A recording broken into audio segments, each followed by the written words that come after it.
Man of masses NTR Devara 1000 కోట్ల వైపు పరుగులు తీస్తోంది. రెబల్ స్టార్ సలార్, కల్కి మూవీల కంటే కూడా వేగంగా వసూళ్లు రాబడుతోంది. లక్కీగా పోటీ ఇచ్చే సినిమాలు లేవు. పోటీ అనుకున్న రజనీకాంత్ కూడా తన వెట్టయాన్ని వాయిదా వేసేలా ఉన్నాడు. దీపావళి వరకు దేవర వల్ల వార్ వన్ సైడ్ అయ్యేలా ఉంది. ఇంతలో దేవరా పుణ్యమా అని బాలీవుడ్ హీరోకి పండగొచ్చింది. గ్రీక్ గాడ్ గా ఫోకస్ అయిన హిందీ స్టార్ హృతిక్ రోషన్ ఇప్పుడు దేవరా దరువుతో పండుగ చేసుకుంటున్నాడు. తను ఎంత గొప్ప అందగాడైనా, వరల్డ్ వైడ్ గా తనకెంత పేరు ఉన్నా ఇంతవరకు తనకు గట్టిగా 500 కోట్ల వసూళ్లు రాబట్టిన హిట్ లేదు. అలాంటిది ఈ హీరోకి 1000 కోట్ల గిఫ్ట్ ఇస్తున్నాడు మ్యాన్ ఆఫ్ మాసెస్ ఎన్టీఆర్. నిజానికి man of masses NTR Hindi movie War 2లో నటించబోతున్నాడంటే ఎవరికి ఇది ప్లస్ అని ప్రశ్నలు వచ్చాయి. అదేదో హృతిక్ తారక్కి ఏదో వరం ఇచ్చాడన్నట్టు మాటలు వినిపించాయి. కానీ పరిచయమైన కొద్ది రోజులకే హృతిక్కి 1000 కోట్ల కాస్ట్లీ గిఫ్ట్ కన్ఫర్మ్ అయింది. అదెలానో మీరే చూసేయండి.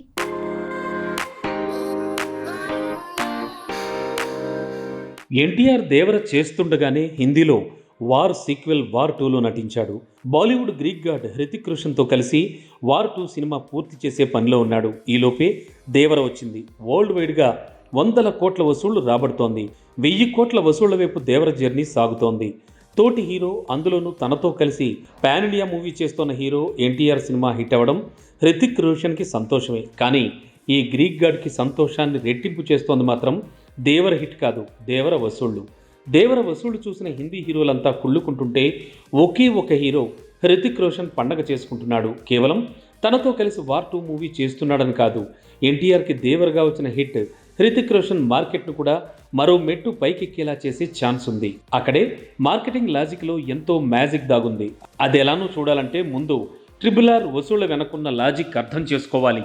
నిజమే, RRRలో ఎన్టీఆర్తో కలిసి రామ్ చరణ్ నటించాడు. ఈ ఇద్దరు మెగా టైగర్ యోధులు RRRని 1200 కోట్ల వసూళ్లతో నెక్స్ట్ లెవెల్కి తీసుకెళ్లారు. ఈ పాన్ ఇండియా ప్రాజెక్ట్కి రాజమౌళి మేకింగ్ ఇమేజ్ తోడే వసూళ్ల వరదొచ్చింది. సో ఇక్కడ లాజిక్ ఏంటంటే రాజమౌళి ఇమేజ్ చరణ్తో కలిసి చేసిన ప్రయోగానికి 1200 కోట్లు వచ్చాయి. బానే ఉంది. కానీ అదే 1200 కోట్లు రాజమౌళి లేకుండా, రామ్ చరణ్ కెరీస్ తోడు కాకుండా పాన్ ఇండియా లెవెల్లో వసూళ్లు వస్తే అదే దేవరతో జరుగుతోంది. దీనివల్ల హిందీ హీరో హృతిక్ రోషన్కి వచ్చిన లాభం ఏంటంటే ఎన్టీఆర్ సోలోగానే 1200 కోట్లు రాబడితే తనతో కలిసి వార్ 2 చేస్తున్నాడంటే అది ఈజీగా 2000 కోట్ల క్లబ్లో చేరే ఛాన్స్ ఉంది. లేదు, అలా జరగలేదనుకుందాం, కనీసం 1000 కోట్ల క్లబ్లో అయినా ఆ మూవీ చేరే ఛాన్స్ ఉంది. అంతగా తనకి మాసలో క్రేజ్ ఉంది కాబట్టి తనతో కలిసి సినిమా చేయడం పుణ్యమా అని ఫస్ట్ టైం హృతిక్ రోషన్కి పాన్ ఇండియా హిట్ మాత్రమే కాదు, 1000 కోట్ల క్లబ్లో అడుగుపెట్టే ఛాన్స్ వస్తోంది. అదే లెక్క.